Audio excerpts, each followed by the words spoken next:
Boa tarde, pessoal. Bem-vindos, bem-vindas. A gente está agora aqui na nossa última roda de conversa da programação de arte dos mestres. Obrigada pela presença de vocês. Nós vamos ter então agora o bate-papo, que tem como tema essa conversa diálogos entre arte contemporânea, arte popular e artesanato. Temos aqui como mediador desse bate-papo o Ricardo Gomes Limas, meu amigo querido, já está com a Artesol desde o início da fundação da nossa organização.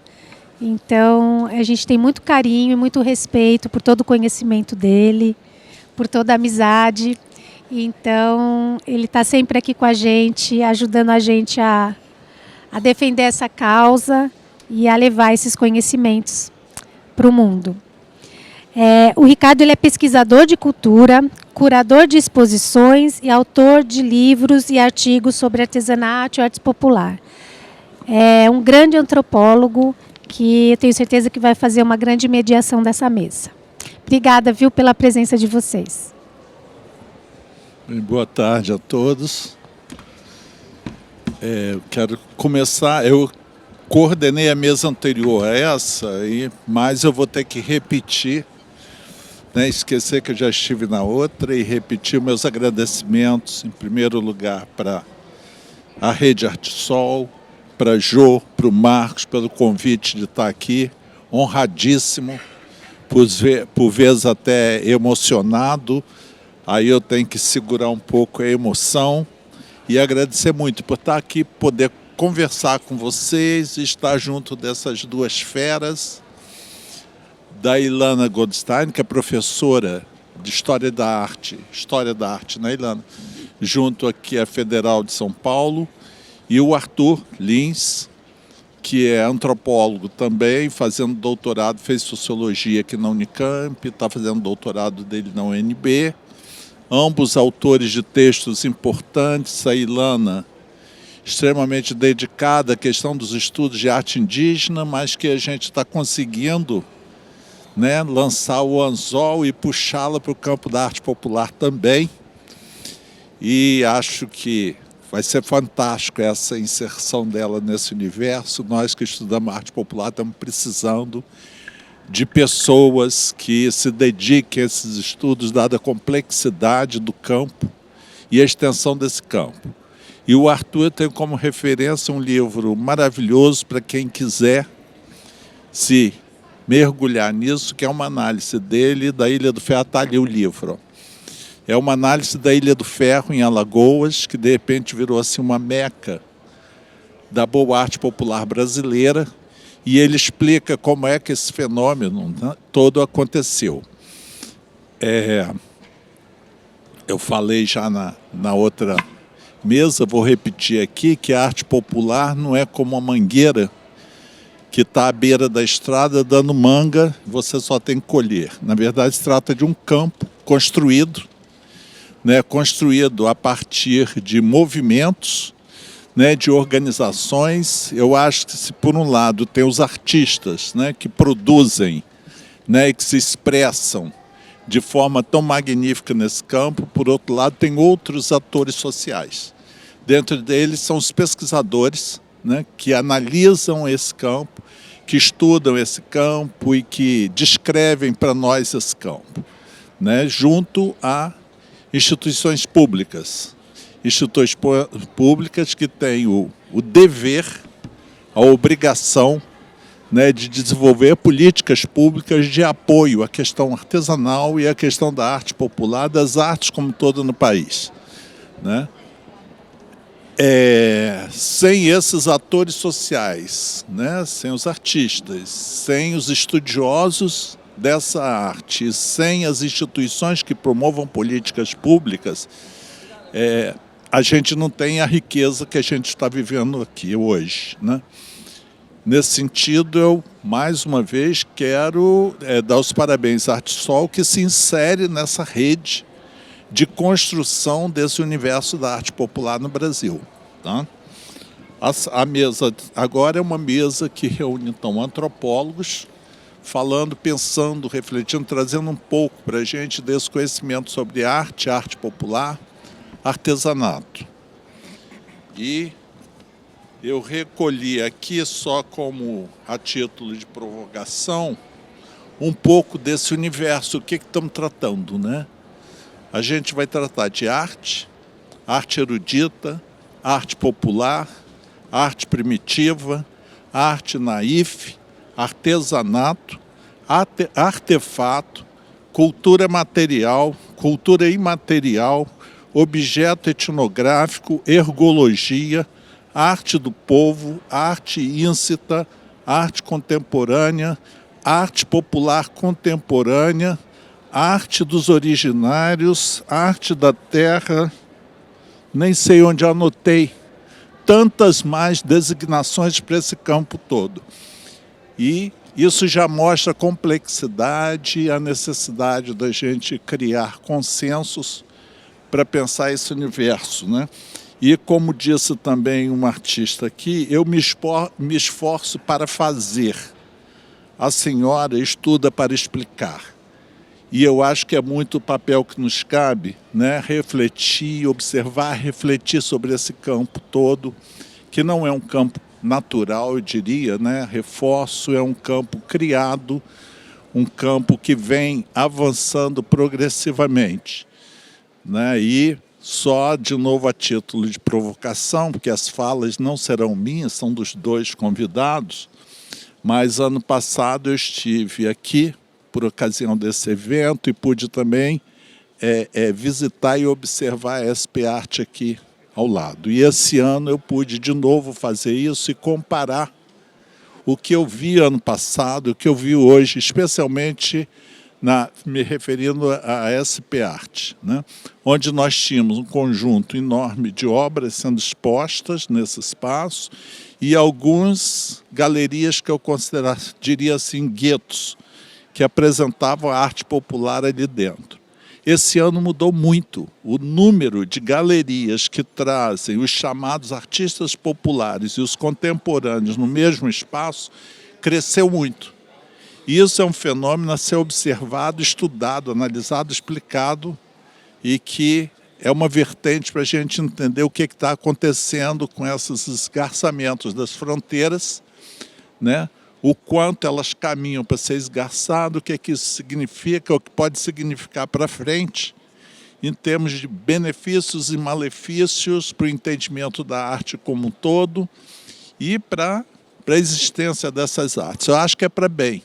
Essas coisas das fronteiras, realmente, elas devem ser reconsideradas quando elas significam guetos. Mas, enfim, eu não quero falar mais. Eu vou passar para o Arthur, que é quem traz uma comunicação para a gente. Depois a Ilana prossegue. Eles terão de 20 minutos a meia hora e eu vou exercer esse papel chato de vigiar para poder depois abrir para uma fala maior da gente. Tá, Arthur? Então, Opa. São exatamente 10 para as 5. Tá? Boa tarde a todos e a todas. Primeiramente, eu gostaria de dizer que é motivo de grande satisfação estar aqui presente, compondo essa roda de conversa. Primeiro porque é um convite de uma instituição como a Artesol, que presta um serviço, um trabalho muito importante para esse segmento da arte popular e do artesanato no Brasil. E depois porque estou aqui ao lado de duas grandes referências da minha área de estudo, Ricardo Lima e Ilana Goldstein. Bom, eu vou iniciar meu raciocínio dizendo o seguinte: quando a gente olha para o funcionamento do sistema da arte nos últimos tempos, a gente pode perceber que há uma notável estratégia de valorização das diferenças, de modo que uma maior atenção tem sido dada para artistas marcados por identidades marginalizadas, por identidades periféricas ou identidades subrepresentadas historicamente, como mulheres, negros, indígenas, queers, periféricos e indivíduos das camadas populares, né? Então a gente pode dizer que a diversidade cultural ela se estabeleceu no mundo contemporâneo como uma espécie de valor incontornável, né? Um valor ético, moral, um valor estético e um valor político. E esse valor coloca algumas questões, né? A exigência pela inclusão de uma pluralidade de vozes, a questão da representatividade nos espaços de poder e prestígio, e também a questão da democratização da cultura naquilo que diz respeito à ampliação dos acessos e à diversificação dos conteúdos. Então, é nesse contexto que as artes populares se afirmam hoje como um segmento de enorme relevância, né? Porque através das artes populares a gente pode iniciar uma conversa sobre diversidade, sobre inclusão social e também sobre democracia. Então, o objetivo da minha fala aqui agora é oferecer um pouco do contexto desse debate sobre as artes populares, né? Como é que começou essa história, como ela se desenvolveu ao longo do tempo e como ela se atualiza no mundo contemporâneo. Então, eu passo a primeira parte da minha apresentação, que eu intitulei O Modernismo e o Culto da Marginalidade. Quando a gente observa esse debate sobre a cultura popular, é interessante localizar ele no tempo, né? Então, esse assunto da cultura popular, ele emerge com maior força no momento histórico da modernidade, né? Ali no período da passagem do século XVIII para o século XIX. E o que estava acontecendo nesse momento? Esse momento é marcado por processos que estavam em curso, como a Revolução Industrial, o processo acelerado de urbanização, a ampliação da educação cívica e formal e além da consolidação de uma cultura oficial, acadêmica e letrada. Então é nesse contexto, em face desses processos, que a cultura popular tradicional ela se torna uma questão. Mas uma questão para quem, né? Uma questão para a intelectualidade erudita que partia do diagnóstico de desaparecimento dessa cultura popular tradicional. Isso ali no momento do século XVIII para o século XIX. Então, é na esteira de um movimento cultural como o romantismo, ao longo do século XIX, que esse assunto da cultura popular vai ser valorizado, de maneira que a cultura popular passa a ser concebida como uma espécie de reservatório de valores resistentes à força avassaladora da modernização capitalista, né? Então, é nesse momento, sobretudo na segunda metade do século XIX, que se coloca em marcha uma espécie de movimento de salvaguarda da cultura popular, animado por intelectuais, artistas, antropólogos e folcloristas, né? Então é nesse momento que a cultura popular se estabelece como um objeto de conhecimento e também como um elemento de celebração dos sentimentos nacionais. Em paralelo a isso, também na segunda metade do século XIX, nós temos um outro movimento importante, que é o movimento de ruptura com o sistema acadêmico da arte, né? Em função da ascensão de movimentos artísticos emergentes que reivindicavam independência em face da academia, movimentos artísticos que podem ser identificados, né, como pertencentes ao pós-impressionismo, né? Então consolida-se nesse momento uma ruptura com a arte acadêmica. Também com o modernismo surge uma nova figura de artista, a figura do artista moderno, que sintetiza a noção romântica de gênio criativo, né, com qualidades do tipo espontaneidade, desobediência, isolamento e inconformidade, né? Então, afirmava-se nesse momento o valor da autenticidade como expressão de uma interioridade subjetiva, livre de influências exteriores. E com isso se dá a busca pelos elementos primordiais da expressão artística, de modo que o autêntico passou a ser associado à pureza, à natureza humana intocada, ao inconsciente, ao primitivo e também à cultura popular tradicional. Então, tudo aquilo que aparentava não estar excessivamente contaminado pela civilização industrial e pela cultura burguesa dominante era alvo de interesse. Então, com o romantismo e com o modernismo, emerge aquilo que a gente pode chamar de um culto da marginalidade, de modo que manifestações culturais e artísticas desviantes vão adquirindo visibilidade e maior centralidade. Então, isso já se mostra no início do século XX, quando se dá uma aproximação desses artistas modernistas com artistas identificados como primitivos, como insanos, das crianças, dos ingênuos, dos populares e dos autodidatas, pois os modernistas identificavam nestes sujeitos, né, uma desejada rebeldia e inconformidade. Então, essa aproximação dos modernistas com esses gêneros artísticos marginais, ela se dá primeiro como um recurso para a renovação estética das vanguardas. E ao longo do século XX, depois, né, esses próprios gêneros marginais vão sendo paulatinamente integrados ao sistema da arte. Então, o primeiro ponto que eu gostaria de colocar é exatamente esse, de que a apreciação dessa marginalidade artística, a apreciação de formas alternativas de expressão, se dá primeiramente como um sintoma do modernismo, né, como consequência de um processo posto em curso pelo paradigma moderno da arte. Então, com o romantismo há um movimento de valorização da cultura popular e, a partir do modernismo, um movimento de ruptura com a tradição artística acadêmica. Estes são dois fatores que, combinados, possibilitam, né, o interesse por aquilo que posteriormente foi denominado de artes populares.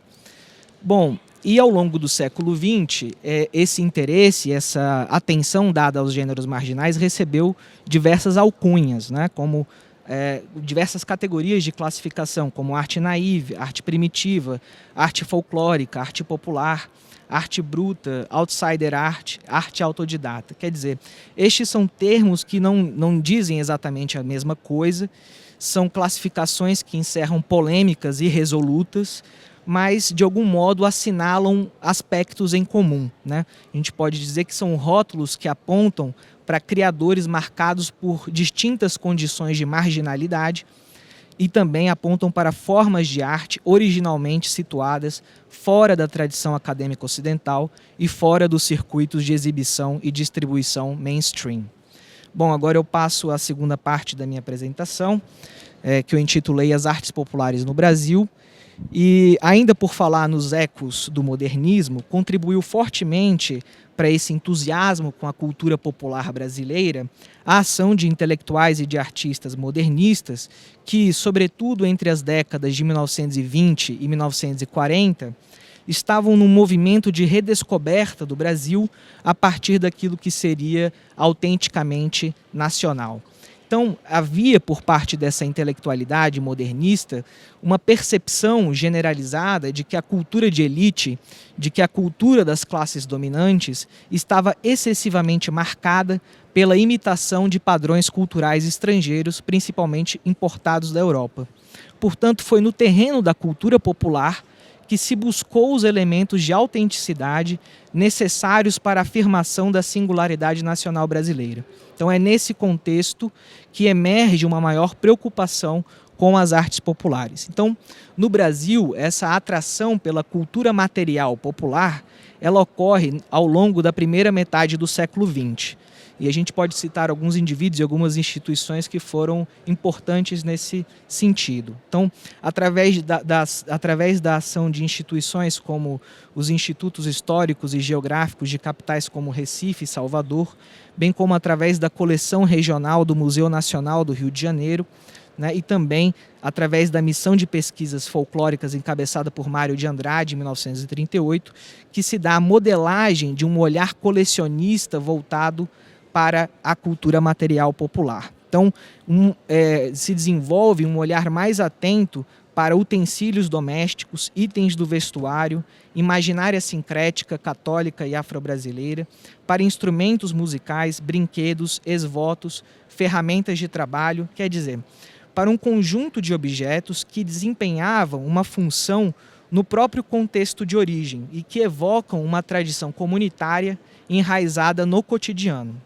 Então, nesse primeiro momento, a atração pela cultura popular estava, digamos assim, muito vinculada ao interesse pelo valor etnográfico da cultura material popular como expressão dos modos de vida das camadas populares.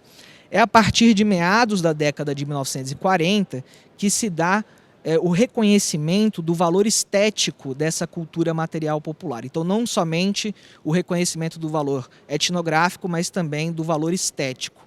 Então, meados da década de 1940, e a gente pode citar alguns marcos nesse sentido, como uma exposição pioneira intitulada Cerâmica Popular Pernambucana, ocorrida no Rio de Janeiro, na Biblioteca Castro Alves, em 1947, com a curadoria de Augusto Rodrigues, que foi o responsável por lançar Mestre Vitalino no Circuito das Artes.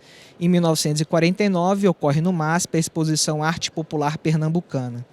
Em paralelo, também contribui para esse debate o crítico Mário Pedrosa e o debate em torno do conceito de arte virgem e também de sua atuação como curador ao lado de Leon Degas, que organizaram a exposição 9 artistas do Engenho de Dentro no Museu de Arte Moderna de São Paulo, com internos do Centro Psiquiátrico Pedro II, pacientes da médica Nise da Silveira. Então, e no terreno da pintura, nesse mesmo momento, também na década de 40, começa a se dar maior atenção para artistas de extração popular como Cardozinho, José Antônio da Silva e Heitor dos Prazeres. Estes dois últimos, José Antônio da Silva e Heitor dos Prazeres, já em 1951, participaram da primeira Bienal de São Paulo. Então, é a partir desses momentos marcantes, né, que se dá um movimento de descoberta de artistas populares no Brasil. E esse movimento de descoberta de artistas populares tem por consequência, já na década seguinte, em 1950, o surgimento de uma nova modalidade de colecionismo privado, o colecionismo de arte popular e artesanato. Esse colecionismo, praticado por setores da elite e da classe média urbana, fomentou não somente as feiras dos interiores, mas também provocou a emergência de um novo comércio, quando aparecem as primeiras lojas e galerias de arte popular e artesanato, ainda na década de 1950, em cidades como São Paulo, Salvador e Recife. É também nesse momento que se multiplicam as exposições sobre arte popular.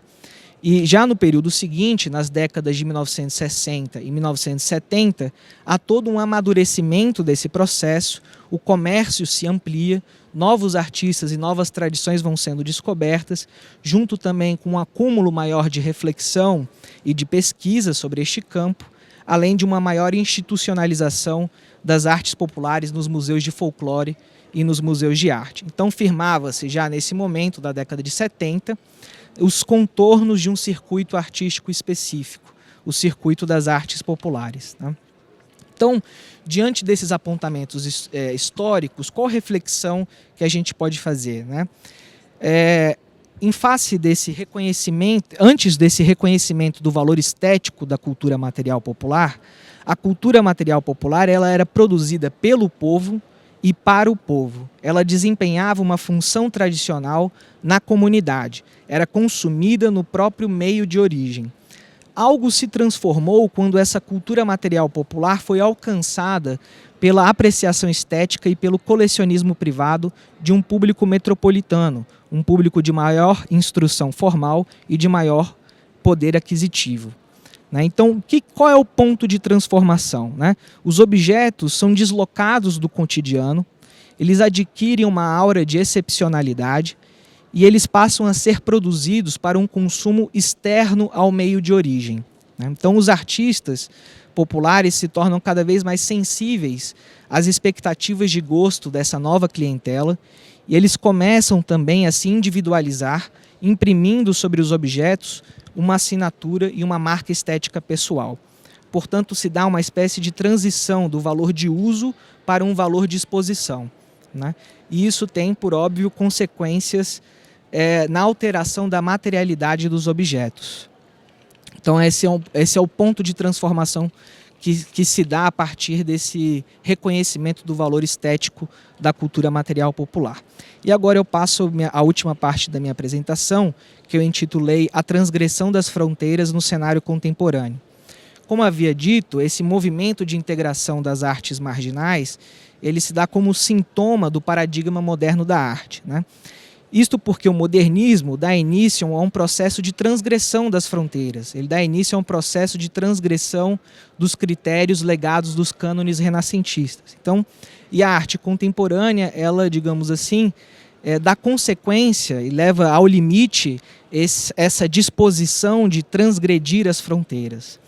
Bom, mas de que fronteiras nós estamos falando, A gente pode citar a fronteira entre arte e não arte, a fronteira entre arte e vida, a fronteira entre arte e artesanato, a fronteira entre arte, política e mercado, a fronteira entre artista e obra, a fronteira entre obra e público, a fronteira entre museu e mundo, a fronteira entre erudito e popular, entre centro e periferia e entre autêntico e inautêntico. Então, o paradigma contemporâneo da arte, ele se caracteriza justamente por uma radicalização da experiência de transgressão das fronteiras. Isto porque a arte contemporânea ela testa todos os limites espaciais, materiais, cognitivos, simbólicos e institucionais.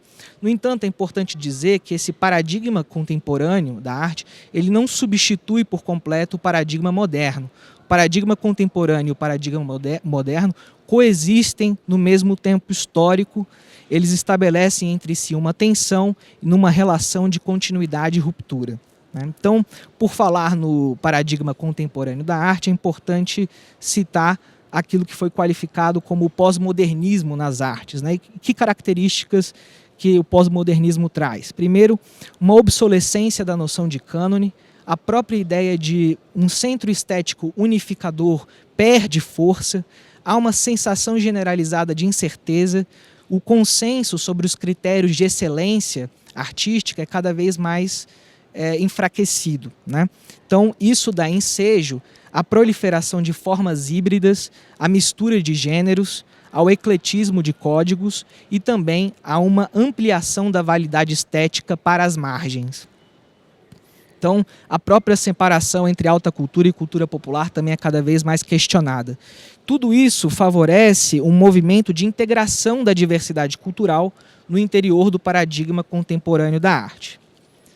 Então, nesse sentido, é por isso que nós testemunhamos, nos últimos tempos, o crescimento da participação de artistas negros e indígenas em espaços privilegiados de exposição, como a Bienal de São Paulo. Institucionalmente, vemos crescer o interesse de museus como o MASP, no sentido de favorecer artistas populares nos seus programas de exposição e nos seus programas de aquisição de acervo.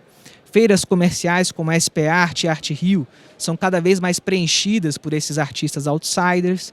Muitas galerias antes somente devotadas à arte moderna e à arte contemporânea passaram nos últimos anos a incluir artistas fora do alto circuito e sem instrução formal. Múltiplas exposições valem-se do recurso de justapor em pé de igualdade artistas modernos, contemporâneos e populares, borrando fronteiras classificatórias presumidas. Além disso, nós também testemunhamos uma reabilitação dos valores associados ao artesanato no cenário contemporâneo das artes e no segmento do high design. Então, não somente o artesanato se tornou mais contemplado por exposições, mas também artistas plásticos contemporâneos recorrem com maior frequência a técnicas e materiais típicos desse universo artesanal, como, por exemplo, nós podemos perceber a vitalidade que a arte têxtil adquiriu, nos últimos anos. Então, eu gostaria de finalizar nessa minha exposição trazendo um ponto de tensão entre o paradigma contemporâneo da arte e o universo das artes populares. A gente pode localizar esse ponto de tensão justamente na fronteira da autenticidade. A gente sabe que o paradigma contemporâneo da arte ele se caracteriza por causar um abalo sísmico nesse valor da autenticidade. Isso desde o ready-made de Marcel Duchamp, passando pela pop art de Andy Warhol, até o advento dos múltiplos, dos novos suportes e das novas mídias. Bom, em certo sentido, a arte contemporânea instaura uma dúvida radical sobre a natureza do autêntico. Por outro lado, o universo das artes populares parece ser um universo em que o valor da autenticidade é preservado, digamos assim, celebrado de certa maneira. Mas como entender essa questão da autenticidade? Então são 4 elementos que eu gosto de destacar para poder compreender a questão da autenticidade. O primeiro deles é a origem. Então o objeto precisa ter uma procedência confiável para não ser confundido com uma imitação e ter um vínculo comprovado entre criador e criação. O segundo elemento diz respeito à singularidade autoral, que se refere ao fato de que a arte é a expressão de uma interioridade subjetiva, expressão de uma particularidade biográfica que justifica uma assinatura. O terceiro elemento é a sinceridade, quer dizer, a intencionalidade artística do criador deve se manter, idealmente, independente em face de recompensas ligadas à fama e à fortuna.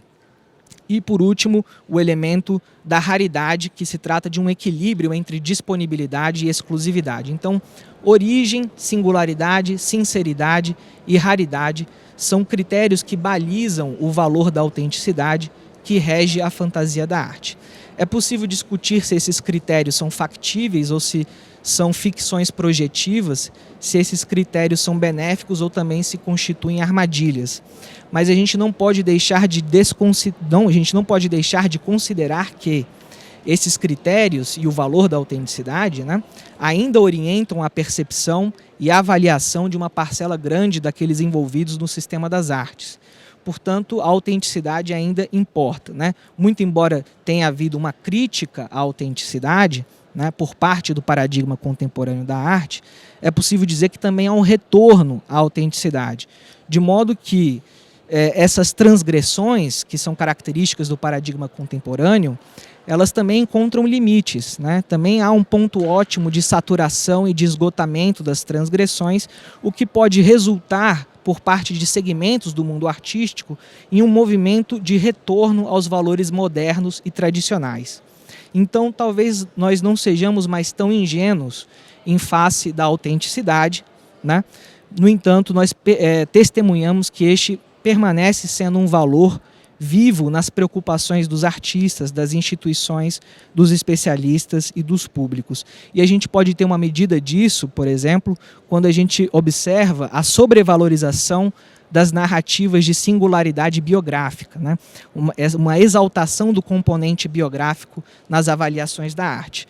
Nós estamos aqui num evento como a Arte dos Mestres, que é uma celebração da arte popular brasileira, mas estamos aqui também, sobretudo, a celebrar as histórias de vida dos mestres, né? Então, isso é um elemento que reforça, né, a pertinência e a saliência desse valor da autenticidade biográfica, ainda muito vivo e presente no sistema da arte. Então, é por conta dessa constante busca pela autenticidade, em um mundo marcado pela padronização, em um mundo marcado pela homogeneização, pela uniformização, pela algoritmização, né? É em função dessa busca renovada pela autenticidade que as artes populares vão ser capazes de reter a atenção das instituições e do mercado, bem como despertar o interesse tanto das antigas quanto das novas gerações de apreciadores. E com essa mensagem eu encerro a minha exposição inicial.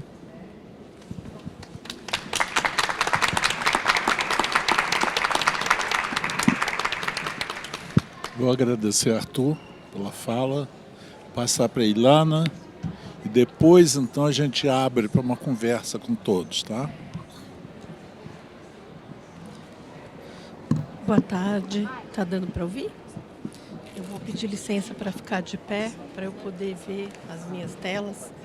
É vício de professora profissional de História da Arte, né? Porque eu sou antropóloga, mas como eu estou há 10 anos num departamento de História da Arte, eu fui aprendendo a falar com imagens. E hoje em dia eu tenho dificuldade de falar sem imagens. Então, primeiro eu queria falar da minha alegria de estar aqui hoje. Eu achei essa exposição maravilhosa. Agradeço o Josi, agradeço o Artesol por poder estar aqui numa mesa que tem também pesquisadores muito sérios, né? Então, estou aprendendo. A minha fala tem alguns pontos de contato com aquilo que já foi dito aqui, mas eu acho que eu vou falar de uma outra forma. Talvez seja um complemento, talvez seja alguma tensão. Vamos ver. Muito bem, eu tenho 3 partes também. Se a gente combinasse, não dava certo. E na minha primeira parte, eu queria tratar um pouco da categoria arte primitiva.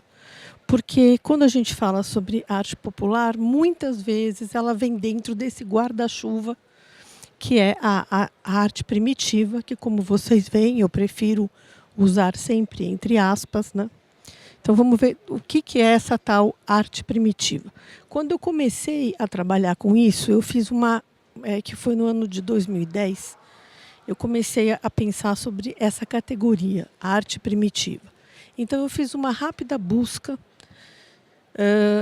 Em que lugares eu iria encontrar essa expressão. E eu achei, sobretudo, 4 significados para essa expressão. Eu coloquei exemplos aqui. Bom, um deles, né, como tem, por exemplo, numa revista super interessante, fala de pintura pré-histórica. Então, tem uma edição da Super Interessante que fala assim: magníficas pinturas de 20 mil anos encontradas na caverna de Chauvet, no sul da França, estão deixando os arqueólogos em estado de graça. Vou mostrar, olhem que beleza essa pintura. Essa gruta de Chauvet foi descoberta só em 1994. O que se visita hoje é uma réplica, né? A gente não pode visitar ela mesma, mas ela chama muita atenção porque os animais têm uma ilusão de perspectiva, de volume. E então eu achei essa expressão arte primitiva um primeiro uso dessa expressão para se referir à arte pré-histórica. Outro uso que eu também encontrei tem a ver com a arte autodidata, né? Que a maioria dos artistas que estão aqui hoje tem esta trajetória autodidata. Então, por exemplo, uma matéria num jornal de Cuiabá, no momento da morte de Antônio Poteiro, disse o seguinte: Antônio Poteiro, Papa da arte primitiva. Então vejam que é um uso completamente diferente. Aqui a gente não está falando de pré-história, a gente está falando de um artista que não tem instrução formal. Então, para quem não conhece, Antônio Poteiro é português, mas ele morou a maior parte da vida dele em Uberlândia. Começou fazendo cerâmica utilitária, passou para cerâmica artística e depois para telas, para pintura de telas. Um terceiro uso que eu também encontrei é quando a arte primitiva é referida à arte de povos não ocidentais, como nesse caso da Folha de São Paulo, que falava de uma feira em Paris. Então, dizia a arte primitiva, tribal ou tradicional da África, Ásia, Oceania e América. Blá, blá, blá. Então, aí a gente está diante de um outro tipo de criação artística. Eu vou dar um breve exemplo aqui de uma arte que eu gosto muito, porque eu fiz a minha pesquisa de doutorado sobre esta produção dos povos aborígenes australianos, né? O que a gente está vendo aqui são 2 pinturas feitas sobre entrecasca de árvore por um povo chamado Yolnu. E essas pinturas são pinturas de paisagem, em que eles estão pintando os seus territórios banhados pelo mar, que o governo australiano queria ceder a uma empresa de mineração. E com essas pinturas eles conseguiram ganhar o direito à terra e impediram que essa empresa de mineração se instalasse ali. Então vejam que é um uso completamente diferente para a expressão arte primitiva, quando eu estou falando desse tipo de criação. E um quarto uso que eu também encontrei tem a ver com artistas que têm problemas psiquiátricos, né? Transtornos psiquiátricos.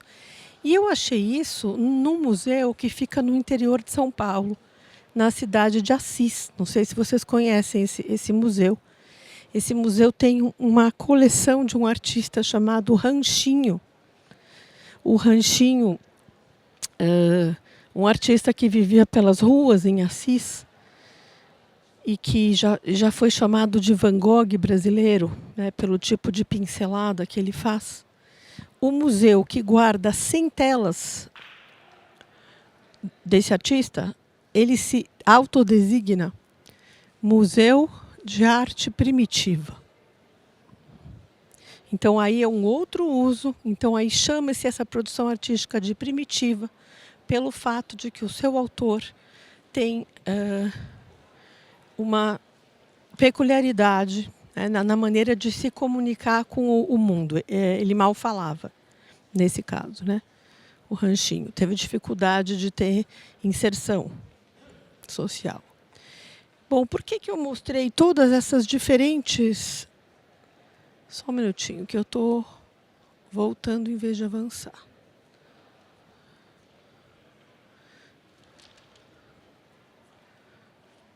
Mais uma tela dele, do ranchinho. Bom, então, o que eu estou tentando dizer com isso? Que arte primitiva é uma categoria que nessa pesquisa, quando eu comecei com a minha pesquisa, eu já percebi que é um saco de gatos. Diferentes formas de produção artística acabam sendo encaixadas nessa categoria. As criações de pacientes psiquiátricos, as criações de sociedades pré-históricas, as criações de sociedades indígenas atuais e as criações de indivíduos sem formação artística. E aí eu pergunto a vocês, o que essas coisas têm em comum? Muito pouco, praticamente nada. Então, por que elas entram nessa categoria? Elas entram nessa categoria porque elas não se encaixam nos cânones. A história da arte tem dificuldade de lidar com elas. Elas estão nas margens do sistema da arte.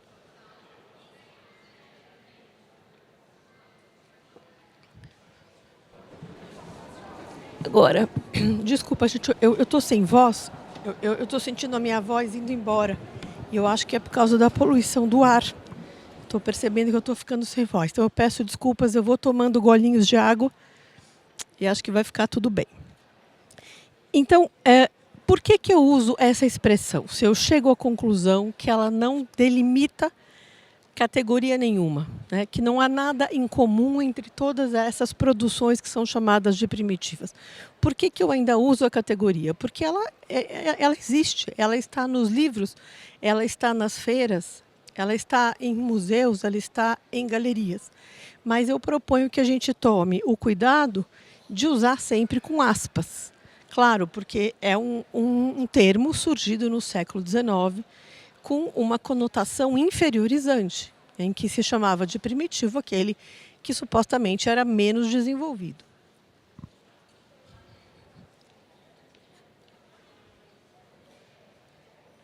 E aí eu chego a uma segunda ideia, que é a ideia do primitivismo, porque são coisas diferentes. Muita gente usa como sinônimo, mas quando a gente fala do primitivismo, essa é uma atitude de quem olha para a arte primitiva. O primitivismo, na verdade, é uma projeção. É uma projeção quando eu olho para a produção do outro e eu projeto sobre ele os meus próprios sonhos, os meus problemas, os meus traumas, né? Eu estou falando de que tipo de projeção? Obsessão por uma suposta pureza cultural. O desejo de dar vazão a pulsões inconscientes. A curiosidade sobre como viviam os meus antepassados. Uma ideia romântica de que haveria modos de viver menos repressores do que o nosso modo de viver. Então, tudo que eu tenho de frustração com a minha própria sociedade, eu projeto em outros grupos sociais. E eu passo a chamá-los de primitivos, não porque eles de fato tenham algo de primitivo, mas porque a minha fantasia primitivista projeta esse tipo de coisa no outro. Já foi citado aqui, os modernos, os artistas modernos fizeram isso com muita força. Quando a gente olha, por exemplo, para essa tela de Picasso, as duas máscaras do lado direito do quadro, né, os dois rostos que parecem máscaras africanas, apesar de o Picasso, em algumas entrevistas, ter dito que ele não foi inspirado por arte africana, a gente sabe que ele tinha uma coleção, ele ia ao museu etnográfico. É inegável, né, que ele está muito seduzido por essa outra forma estilizada de se representar traços.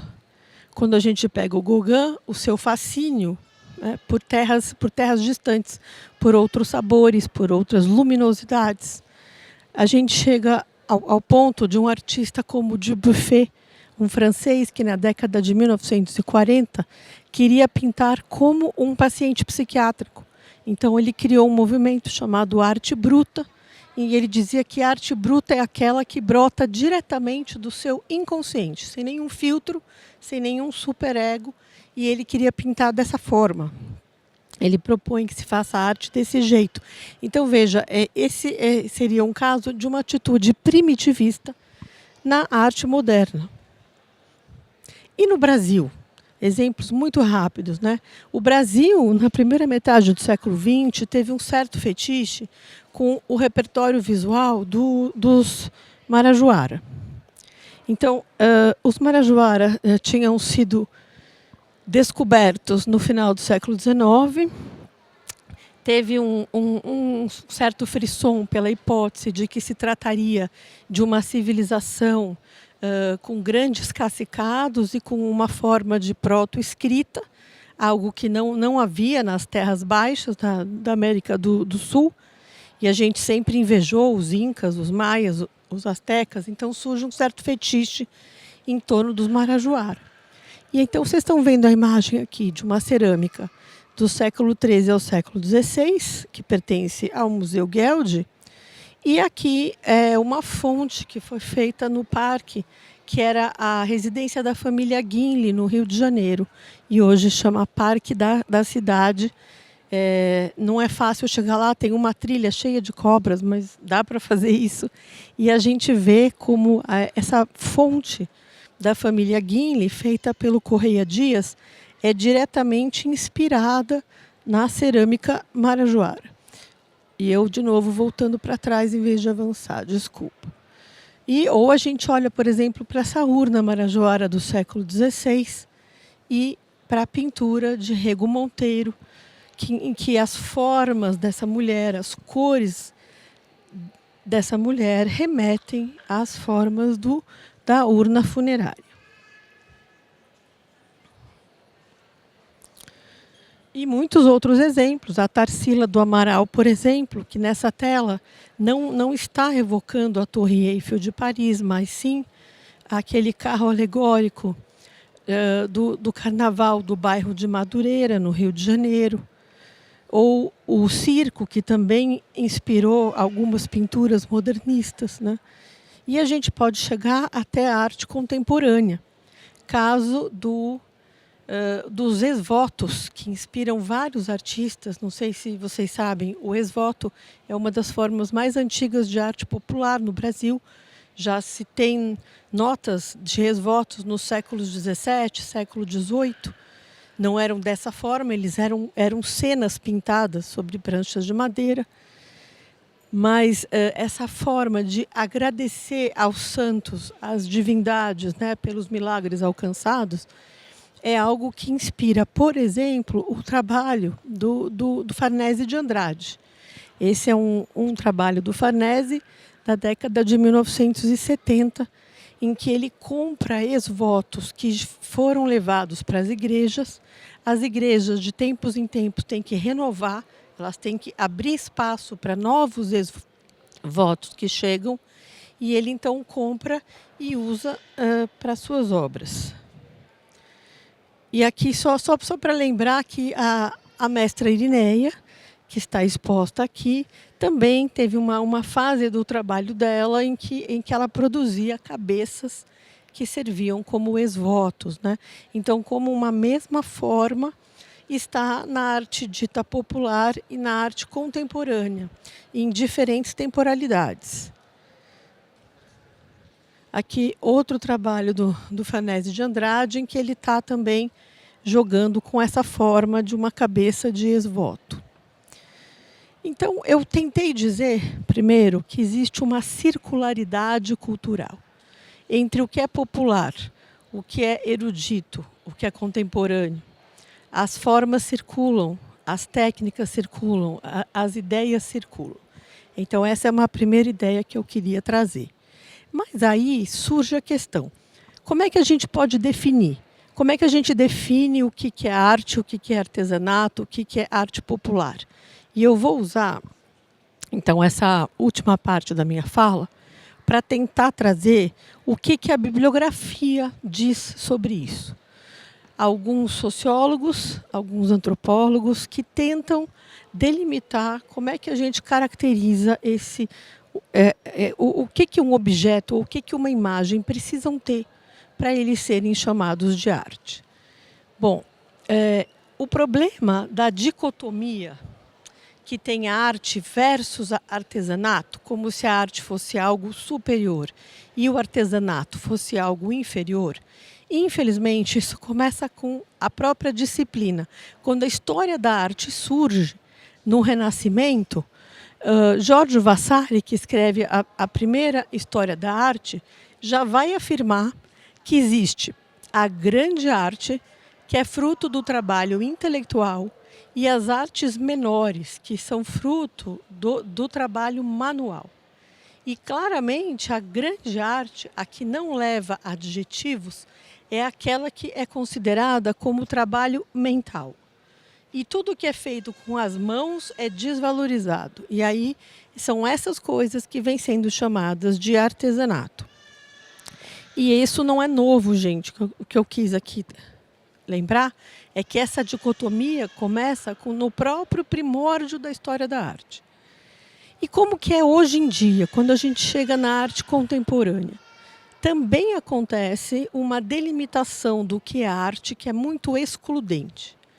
Tem uma socióloga francesa chamada Nathalie Hennick, que num livro dela estabelece 3 pilares que servem para delimitar o que é arte e o que não é arte hoje.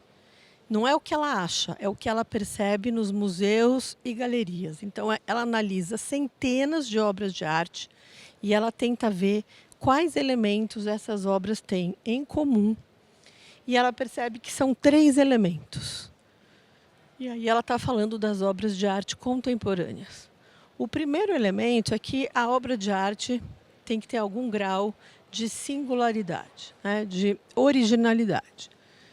O segundo é que as obras de arte têm que ter uma assinatura, uma autoria que é reconhecida pelas instâncias de legitimação.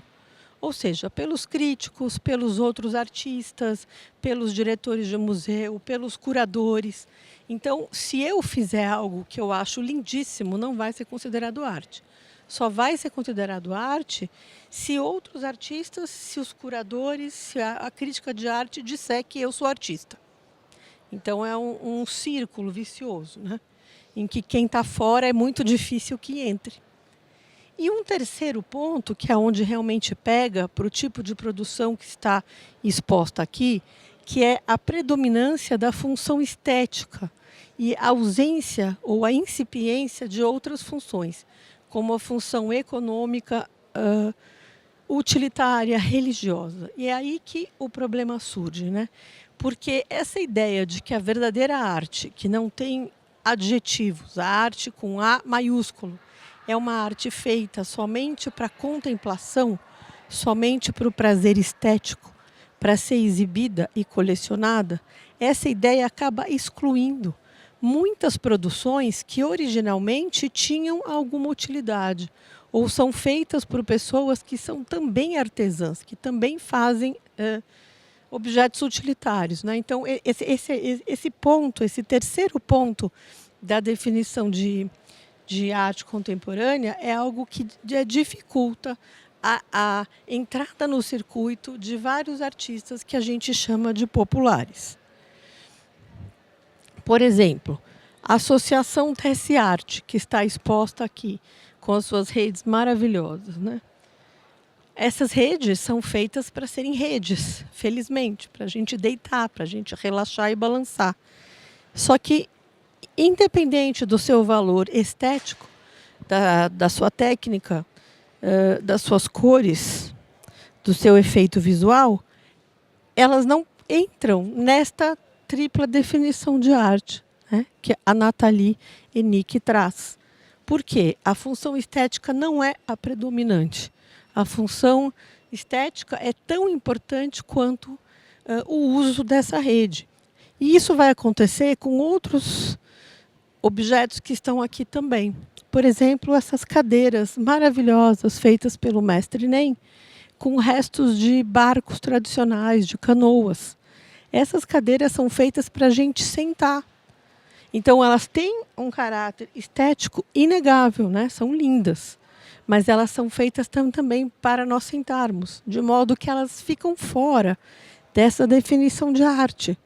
Dificilmente elas vão estar em coleções de museus de arte. Pelo menos até muito pouco tempo atrás. Esse tipo de peça acabava ficando excluída.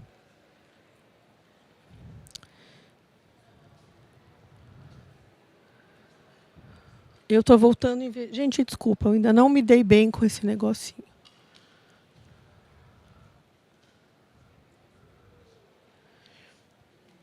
E aí, por que isso acontece, né? Essa Ângela Macellani é uma antropóloga que é diretora do Museu de Arte Popular, muito importante na cidade do Rio de Janeiro. Quando vocês forem para lá, vale muito a pena, chama Casa do Pontal, fica na Barra. A Ângela Macellani diz que muitos dos artistas populares, originalmente, moravam em comunidades em que havia domínio de uma técnica tradicional. Por exemplo, olaria, num lugar que tem um bom barro para isso. Ou então marcenaria, num lugar em que tem uma madeira adequada, em que várias gerações estão fazendo marcenaria. E muitas vezes os artistas chegam a uma produção autoral, singular, a partir de uma prática anterior, que é coletiva e que é artesanal. Então, geralmente, eles começam por uma prática artesanal, eles produzem objetos que são úteis e que geram renda, e, em alguns casos, a partir dessa primeira prática, eles vão desenvolvendo poéticas individuais. E é o caso de vários artistas que estão aqui.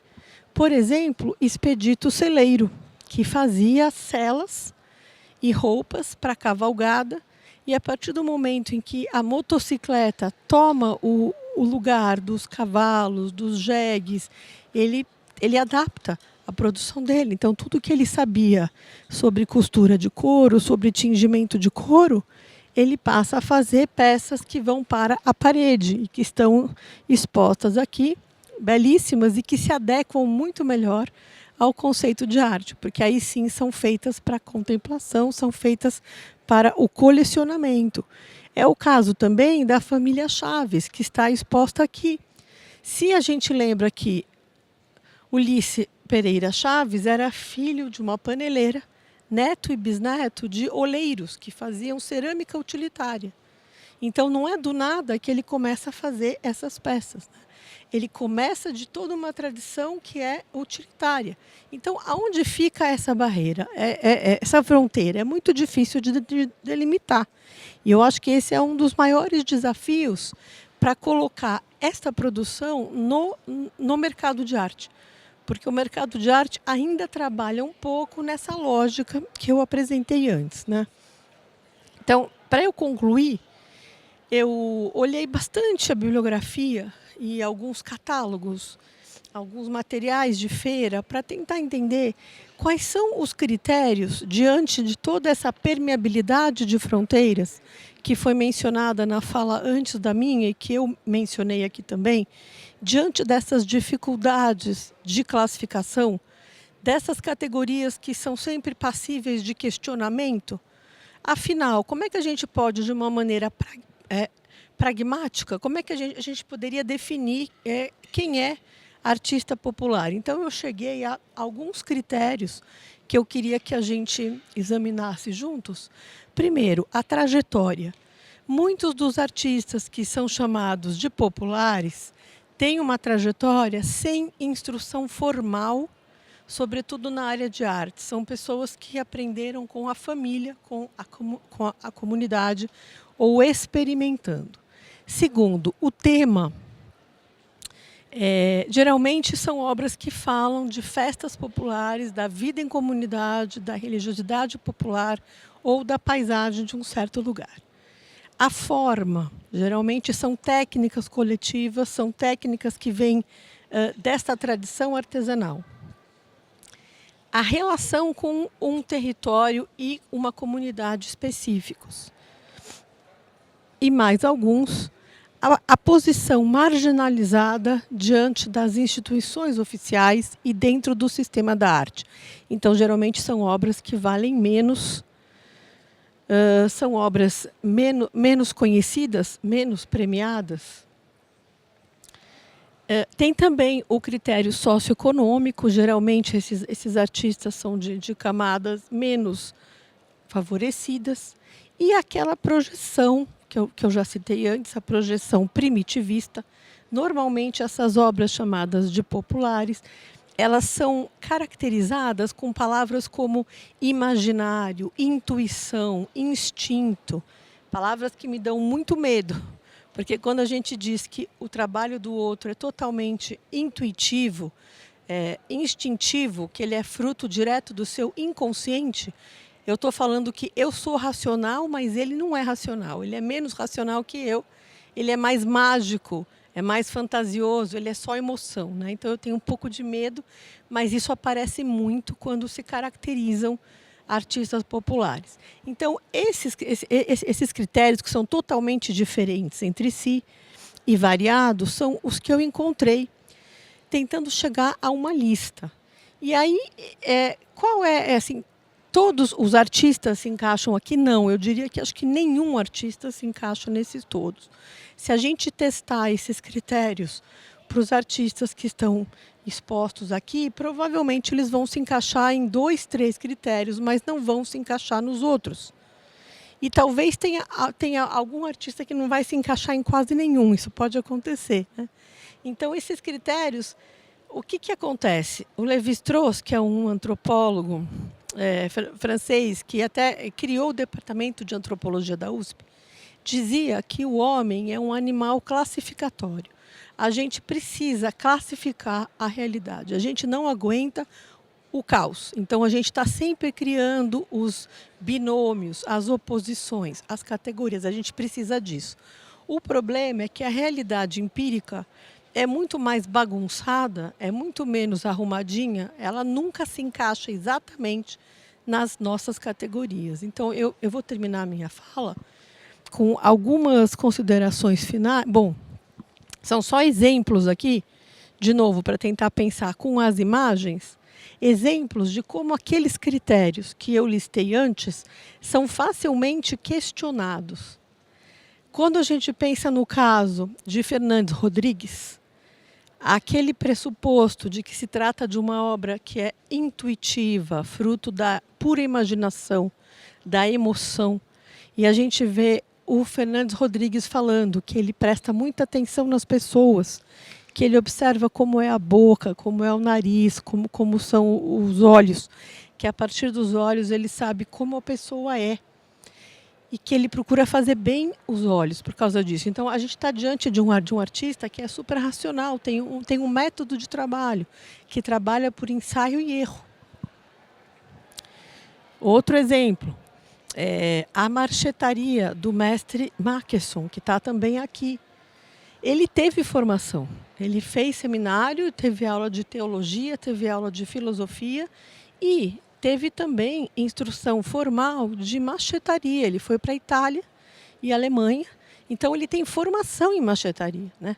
O trabalho dele é super, super sofisticado. Então, é mais um caso que, se a gente pegar aqueles critérios padrão, ele já não vai se encaixar em um super importante. Último exemplo, André Menezes. André Menezes, que cria a sua obra com peças recicladas, com restos que ele encontra nas ruas e ele cobre de papel machê, que está aqui também. É um trabalho que dialoga totalmente com uma questão atual, com a sustentabilidade. Então, essa ideia de que são criadores isolados, que estão ali em suas comunidades, que não estão dialogando com as tendências atuais, é furada. Mais ainda quando a gente lembra que ele diz que se inspira em artistas como Gilvan Samico e o Suassuna, né? Então, essa ideia de uma criação que é totalmente autodidata, que é isolada, que não está dialogando com a chamada autocultura, já vai por água abaixo. Então, eu quis trazer esses 3 exemplos só para dizer que eu me esforcei muito para chegar naqueles critérios, porque eu nunca vi isso em nenhum lugar. É um tema muito espinhoso, muito fugidio. Ninguém tem coragem de dizer arte popular é isso, porque é muito fugidio. Então, eu tentei fazer, falei, bom, deixa eu listar todos os critérios que eu encontro por aí, que vêm sendo utilizados, né, dentro e fora da pesquisa acadêmica. Mas mesmo com esse esforço, quando eu vou para a prática, quando eu pego os artistas, eles não se encaixam totalmente aí também. Então, mais uma vez, a realidade é muito mais complexa do que as nossas construções teóricas. Então, acho que essa não é uma mesa com um final feliz. Ela não tem uma resposta pronta sobre essas definições, né? E eu termino com algumas considerações finais, é a minha última tela. Primeiro, a definição de arte universal, que é aquela arte que não tem adjetivo, porque vejam, arte popular, arte indígena, arte aplicada, essas artes inferiorizadas, elas sempre têm um adjetivo. A arte que não tem adjetivo é aquela que é considerada a verdadeira arte. Pois bem, essa definição de arte é furada, ela é furada. Por exemplo, porque ela pressupõe que o autor de uma obra de arte tem que ser identificado e conhecido. E se a gente pensa no caso do Rembrandt, por exemplo, que tinha um ateliê em que vários assistentes dele pintavam junto com ele, um que fazia a gola, outro fazia o nariz, outro fazia o olhinho. Ninguém sabe exatamente quem pintou o que no Rembrandt. Tanto que tem várias telas que estão sendo agora desatribuídas ao Rembrandt. E é um caso super emblemático para a história da arte. Mas se a gente pensa também arte contemporânea, quando eu estudei em Paris, eu vi a abertura de uma exposição desse artista japonês, que eu não sei se vocês conhecem, que se chama Takashi Murakami. O Murakami faz umas coisas que parecem mangá, uns bichinhos. Ele não foi. Eu acompanhei toda a montagem da exposição.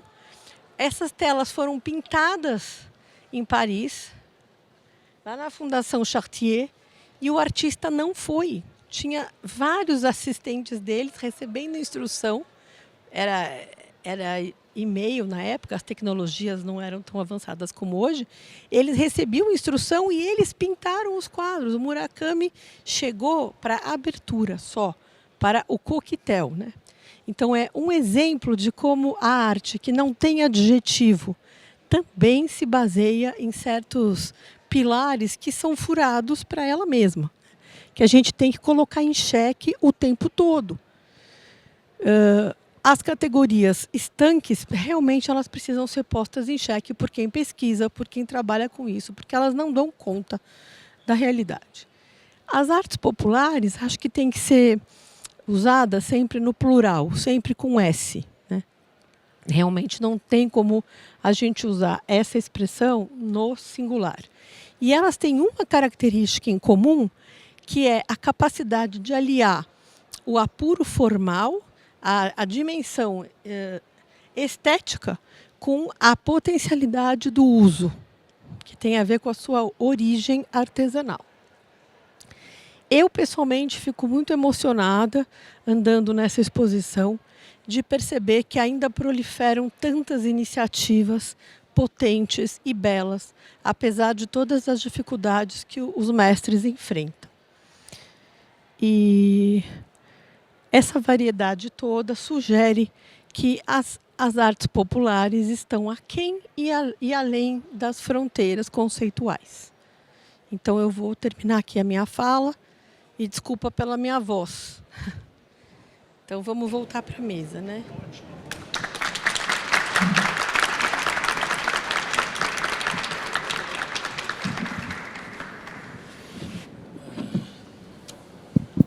A gente dispõe ainda de uns 10 minutinhos para as perguntas, para as considerações. Para quem quiser fazer alguma colocação.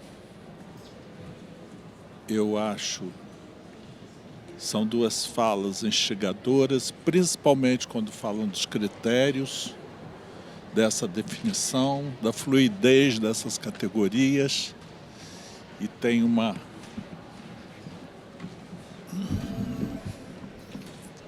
primeira colocação. Olá, agradeço pelas apresentações. bastante instigantes, muitas coisas para a gente refletir a respeito. Só me chamou a atenção do fato da gente estar em uma feira e nenhum de vocês falou exatamente sobre mercado. Fiquei pensando, enfim, que talvez eu entendo que a gente já tenha talvez alguma penetração no que seja popular nas feiras de arte contemporânea, nas exposições, mas a gente ainda não vê o inverso. Eu acho que ainda tem uma separação de fronteiras, categorizações, etc. O que eu queria perguntar a respeito talvez seja uma distinção, ou seja, talvez o ponto em comum que houvesse nos anos 60 e 70 entre arte contemporânea e arte popular é o fato que nenhuma das duas era vendável, né? Dentro de um mercado que a arte moderna já tinha estabelecido, né?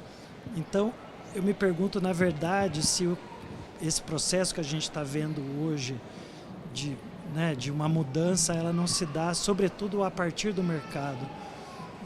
Porque eu acho que a questão da exposição, não sei se ela daria conta de explicar exatamente essa relação entre arte contemporânea e arte popular, embora eu entendo essa mudança, porque ela, em princípio, ela se aplicaria também à própria arte europeia, ou seja, a arte, né, do Renascimento, ela passa a ser vista por um valor artístico a partir do momento que ela passa a ser exibida, né, fora do contexto religioso. Então, não sei se seria... Então, queria talvez vocês comentassem um pouquinho sobre essa questão do mercado, não sei se é algo que está contemplado nas pesquisas, vocês têm refletido sobre. Em função da hora, eu vou pedir três considerações e aí retomo para vocês. Mais alguém quer colocar alguma coisa? Ninguém? Ali. Eu tiro para falar, não sei. Ilana, você pegou num ponto Um assim, minutinho só. Eu vou pedir para vocês se identificarem, porque está sendo gravado, e para as histórias dos anais daqui a 100 anos, saber quem colocou o que na vida. Tá bom, meu nome é Cristiane,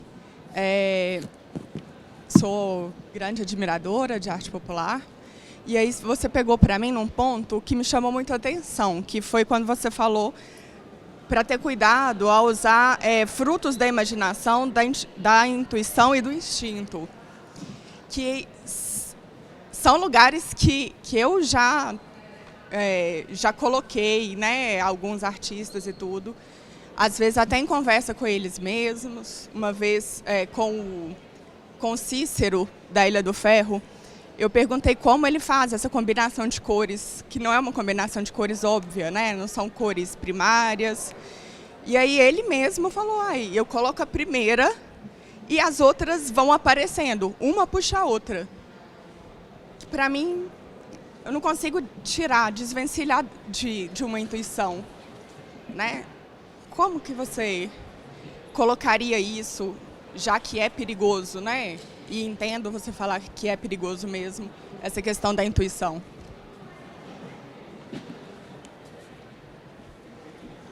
Olá, meu nome é Dante, eu sou aluno da graduação de História da Arte na Unifesp.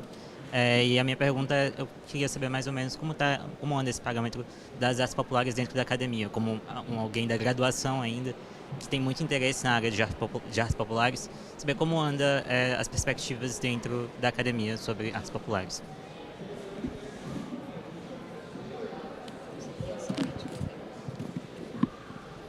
Me identificando, sou Vinícius, colega da Ilana no Departamento de História da Arte. Tá bom. Vocês querem responder essas três? Sim. Pode começar. Tá. Essa questão em relação ao mercado, interessante, né? Você disse que as artes populares, elas adentram, elas aparecem e estabelecem diálogo com a arte contemporânea, muito como um impulsionamento do mercado, né? Eu acho que isso faz sentido e a gente observa, assim, nos últimos 5 anos, como isso tem aparecido, pelo menos nos últimos 5 anos que eu tenho conhecimento, né? Como isso tem aparecido em feiras como o SP Arte e Arte Rio, né? Então, Você encontra no mesmo stand artistas populares com artistas contemporâneos, dialogando, estabelecendo conexões. E eu acho que sim, acho que o mercado ele atua nessa direção de tensionar as fronteiras. No entanto, também eu acho que o movimento das exposições é muito importante, né? Então você tem exposições que são verdadeiros marcos, assim, né? Então acho que uma coisa uma esfera está muito associada com a outra, né? À medida que as obras vão sendo expostas, vão adquirindo visibilidade nos museus, isso tem um rebatimento direto no mercado, né? Então é isso. Sobre o mercado, eu acho que você está certo quando você diz as fronteiras são permeáveis do ponto de vista conceitual. Do ponto de vista econômico, a fronteira ainda é grande, tanto que a gente tem um corredor aqui no meio, separando os dois salões. Esse salão é de graça e aquele é pago, né? E a média de preços lá é bem mais alta do que a média de preços aqui. Então, eu acho que na prática, a inferiorização das artes populares, por tudo que eu tentei dizer aqui, faz com que elas ainda valham menos no mercado. Ao mesmo tempo, como a gente conversava mais cedo, o mercado precisa de novidades. Ele tem que ser alimentado com coisas novas, ele vai se saturando. E aí entra a arte indígena, que a gente viu ali, tem uma obra que está sendo vendida por R$1.600.000 de arte indígena. Isso, há 5 anos atrás, era inimaginável no Brasil. E agora tem aqui. Então, eu acho que é dinâmico. À medida que o mercado está saturado e ele busca novos produtos, poderia acontecer também essa valorização. É difícil de prever, mas ainda tem muita diferença, não tenho dúvida disso.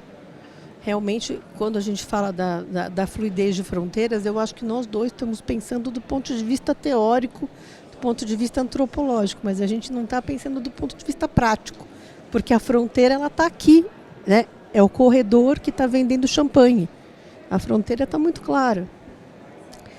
Sobre quando eu falei que eu fico incomodada, é porque o fato de que o artista pode ser guiado pela sua intuição, pela sua imaginação, pode acontecer com qualquer artista.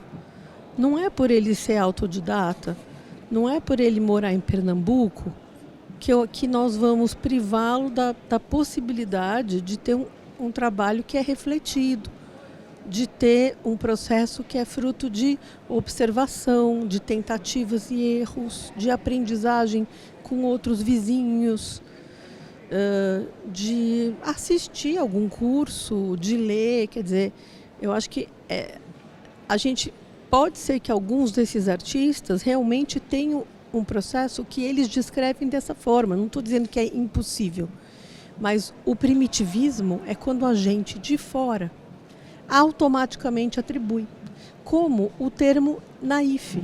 Quando se cria esse termo, o que quer dizer naïf em francês? Ingênuo. Quando eu crio uma palavra que quer dizer ingênuo, é aquela pessoa que não está entendendo direito as coisas. E eu vou usar, quem diz que é ingênuo não é o próprio artista, são os outros que criam aquela categoria para o mercado. E que vão dizer, porque esse pintor ele não sabe muito das coisas, então ele pinta muito bonitinho, é tudo simétrico, são cores suaves, é detalhado, é sempre florzinha, porque ele é ingênuo. Eu não sei exatamente se ele é ingênuo, se ele precisa de dinheiro, ou se ele é muito vinculado à paisagem, enfim. Pode ter várias explicações que não sejam o fato de ele ser ingênuo, mas quem cria a categoria, cria de fora. E cria com esse pensamento primitivista. Então, se o artista disser que para ele é desse jeito, claro, a gente vai, ok, eu respeito o que ele está dizendo. Mas a gente de fora já dizer que essa é uma característica geral. Por exemplo, o véio, um dos artistas populares talvez com mais entrada no mercado de arte. Quando a gente conversa com ele não tem nada de ingênuo, absolutamente nada de ingênuo. Mas alguém de fora pode talvez colocá-lo numa sessão de naïf, né? Mas quando você conversa com ele, ele explica coisas que você vê que ele escolhe para quem ele vende, ele tem um projeto de memória, um museuzinho sobre a região, né? Então, será que eu posso chamar de ingênuo? O que eu tenho medo é de generalizar, né? São todos naif. Agora, o que acontece? Às vezes, as pessoas incorporam o preconceito. E aí é complexo. Eu vou contar uma história. Tem uma pintura indígena, não sei se vocês puderam ver a exposição dela, ela se chama Carmésia Emiliano, e ela teve uma exposição no MASP em 2023. E a Carmésia Emiliano, antes de ser conhecida como artista indígena, ela fazia sucesso como naif, porque ela começou a pintar nos anos 1980, numa época em que não havia espaço para uma artista indígena. Então ela se encaixou nesse nicho do naif e desse jeito ela ganhou a vida dela. Ela tem uma casa, ela viveu de ser naif. E aí quando teve essa exposição dela no MASP, me chamaram para fazer um texto para o catálogo. E o que eu fiz? O nome do meu texto é Uma Artista Nada Ingênua. Eu quis desconstruir a categoria de naif. Porque essa mulher é inteligentíssima. Ela fala de cada pintura, tem muito conhecimento em cada pintura dela. Tem nada de ingênuo, né? Ela sabe direitinho por que ela pintou daquele jeito. E para quem ela vende, por quanto que ela vende. Aí eu dei para ela ler o texto. E aí ela falou assim, não, tá ótimo o teu texto, tá? Mas assim, eu sou naif. Aí eu falei assim, e agora o que eu faço? Você destruiu o argumento do meu texto. Ela falou, não, tá muito bom o teu texto, você pode deixar assim, pode ficar assim mesmo. Mas eu só quero que você saiba que eu me sinto como naif, porque eu vivi sendo naif, eu tenho um marchand que diz que eu sou naif e eu ganhei prêmios na Bienal Sesc Naif. Então eu fiquei famosa graças a essa bita assim. O complexo é que às vezes, mesmo sendo um preconceito, dizer que ela é naif, ela se acomodou nessa categoria, porque foi cômodo para ela. Então ela tentou dizer, Ilana, a vida real é que eu preciso ganhar dinheiro. Então, por favor, aceita que eu sou naif, porque eu vivi desse jeito. Eu ganhei prêmio desse jeito. A arte indígena é uma coisa nova no Brasil e ela já pinta faz tempo, né? E a outra pergunta sobre academia, o problema é que a história da arte, que eu tentei mostrar, quando a história da arte como disciplina nasce, essa diferenciação da grande arte, que não tem adjetivo e que é intelectual, e das artes aplicadas, artes manuais, que seriam as artes menores e que tem que ter adjetivo sempre, isso que está lá no século XVI ainda está aqui na academia do mesmo jeito. O nosso curso de História da Arte não tem nenhuma disciplina sobre arte popular, você já percebeu? Tem artes da Ásia, tem arte indígena, tem arte da África, tem Islã. Islã você vai ter. Agora, arte popular brasileira você não vai ter. E esse é o curso de História da Arte mais bem avaliado do país. É um curso, bom, não sei o que você está achando, não vai falar mal, hein? Em público. Depois você me conta, se você estiver achando ruim. Mas a gente tende a achar um curso super sério, os professores muito bem formados. Mesmo assim, não há uma disciplina sobre arte popular. Então, sou eu que, na minha disciplina, que chama Antropologia e Arte, eu não dou muita teoria antropológica, eu dou pouquinho de teoria antropológica e eu uso a maior parte do meu curso para ampliar o repertório dos estudantes, para eles conhecerem artistas populares. Então, a gente visita exposições, a gente faz estudos de caso, justamente porque eu percebi que essa é uma lacuna, é um furo do nosso curso de História da Arte. Sinto muito te dizer isso. Bem, eu acho que a gente vai encerrando. Eu queria só complementar um pouquinho. Complementar não, porque eu acho que vocês foram bastante completos. É que esse campo todo é tão complexo, né, que a gente sempre tem algo mais a falar. E eu fiz várias anotações aqui para minhas reflexões, mas deixo só uma fala final, lembrando, né, que quando a gente está falando de arte popular principalmente, não são os objetos, não são as coisas que se classificam, né? Não são elas que vão dizer eu sou arte popular ou eu não sou popular, somos nós E aí a nossa responsabilidade de pesquisadores, de estudiosos, também é muito grande. Como os críticos de arte, como historiadores de arte e como os próprios artistas, né? Somos nós que dizemos se uma coisa é popular ou não. E nesses critérios enlouquecidos que a gente viu aí, né? Principalmente porque esse campo se define muito por oposição. É tudo que não é a arte.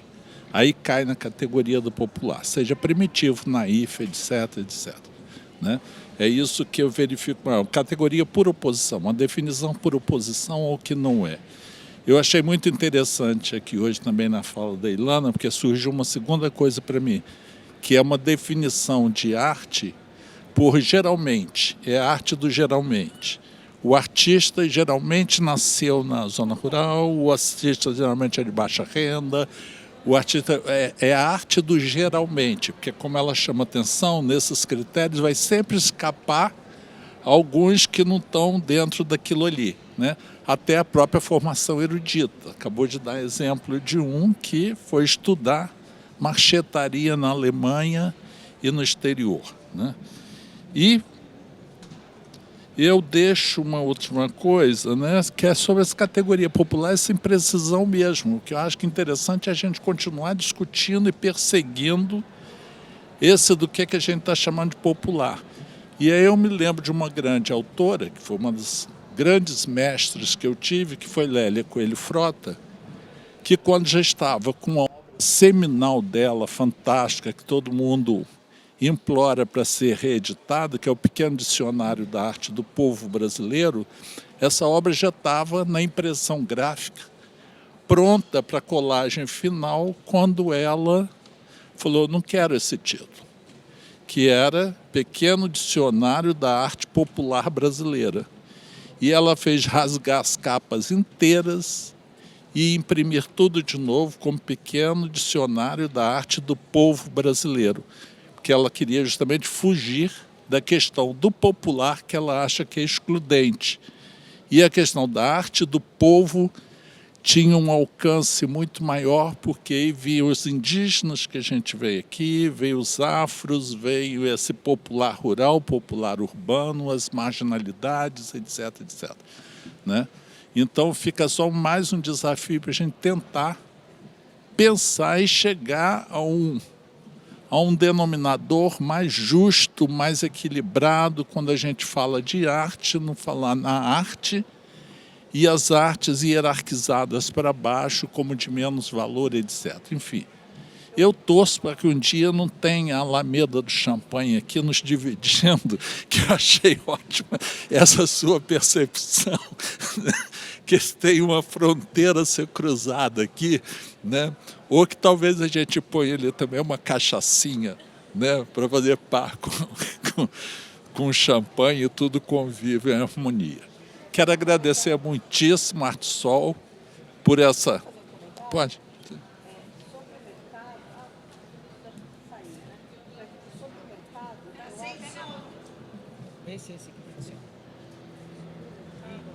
Alô? É porque realmente está na hora de parar, é o aviso. Não, só sobre essa questão de inserção no mercado, eu acho que a gente tem que elogiar essa feira aqui. Acho que ela tem algumas estratégias com essa finalidade de aumentar a inserção desse tipo de produção no mercado da arte. Eu vou dar alguns exemplos. A expografia, não sei se vocês prestaram atenção, é uma expografia muito bonita, profissional, muito agradável, né? A cor das paredes, o fato de que tem pequenos textos para cada artista, tem pequenos vídeos para cada artista, tem uma iluminação muito bem feita. Parece um detalhe, mas não é, porque para você colocar um produto para o mercado, você tem que pensar a embalagem, você tem que pensar como essa experiência vai ser atraente.